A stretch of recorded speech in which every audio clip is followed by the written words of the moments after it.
So அந்த மாதிரி not a full product but ஒரு சர்டன் பார்ட் ஆஃப் விஎஃப்எக்ஸ் அது அதில் இருக்குது. But it is password protected.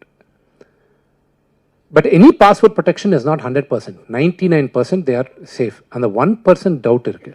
அதுக்கு தான் மீடியாவில் வந்துட்டு அப்புறம் then we gave a statement saying that ஒரு வேளை ரிலீஸ் ஆனாலும் தயவு செஞ்சு நாங்கள்லாம் ரொம்ப கஷ்டப்பட்டு with a labour of love and pain நாங்கள்லாம் இந்த படத்தை எடுத்திருக்கோம்.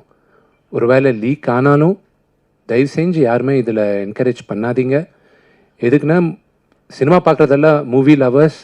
ஜூன் 27 27th மூவி ரிலீஸ் ஆகுது. நீங்களாம் அதில் பார்த்து எங்களை ப்ளெஸ் பண்ணுங்கள். So we request all the ஆடியன்ஸ்ன்ட்டு நாங்கள் ஸ்டேட்மெண்ட் கொடுக்குறதா ஆச்சு. எங்களுக்கு இன்றைக்கும் ஹை பண்ணுறவங்க எதுக்கு எங்களுக்கு அமிச்சாங்கன்ட்டு எங்களுக்கும் புரியல. The police R question